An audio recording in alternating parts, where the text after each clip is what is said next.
श्रावण महिन्यातील पाऊस म्हणजे कधी हसणारा आणि कधी रुसणारा, अचानक येणारा आणि अचानक जाणारा। आज आपण या व्हिडिओच्या माध्यमातून कोकणात नागपंचमीचा सण कसा साजरा केला जातो हे पाहणार आहोत। आमच्या इथे नागाची मूर्ती घरी आणून नागाची पूजा केली जाते। तर मी आज घरी घेऊन चाललोय नागाची मूर्ती।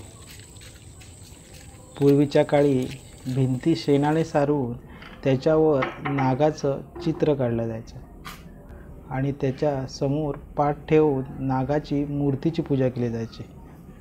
आता मात्र रेडीमेड स्टाईलवर नागाचं चित्र काढलेलं आपल्याला पाहायला भेटतं।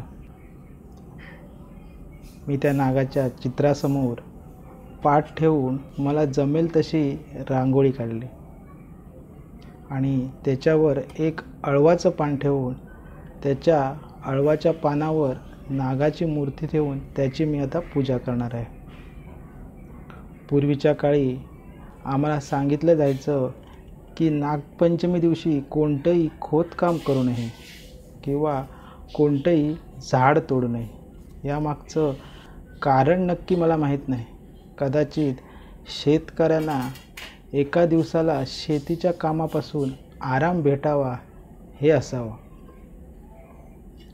आमच्याकडे नागपंचमी दिवशी कोणतेही तळलेले पदार्थ करत नाही। या दिवशी उकडीचे पदार्थ केले जातात।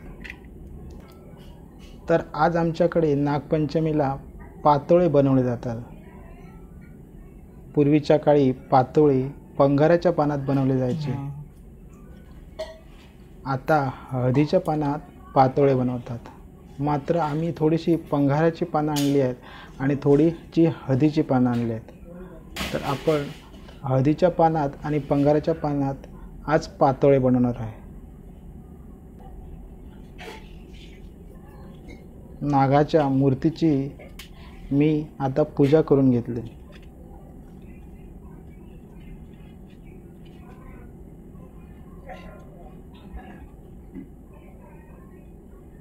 नागाला लाहे, गूळ आणि दुधाचा नैवेद्य ठेवला जातो।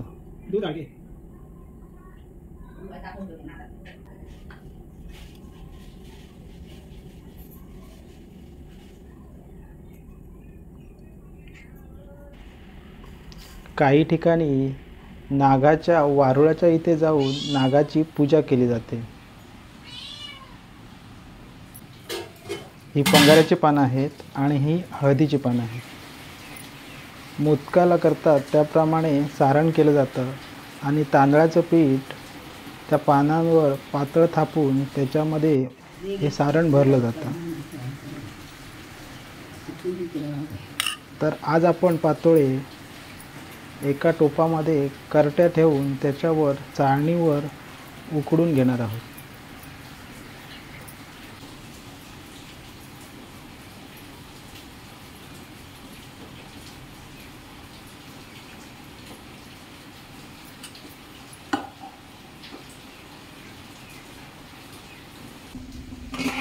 अशा प्रकारे आपले पातोळे रेडी झाले आहेत।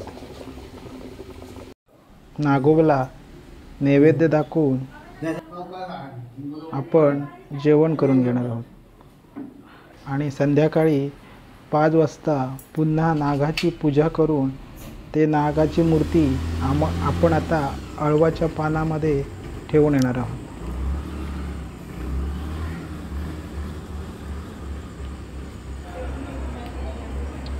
अळवाच्या पानामध्ये नागाची मूर्ती ठेवून आपण त्याचं विसर्जन करणार आहोत। अशा प्रकारे कोकणात नागपंचमीचा सण साजरा केला जातो। तुम्हाला व्हिडिओ कसा वाटला ते नक्की कमेंट करून कळवा। धन्यवाद।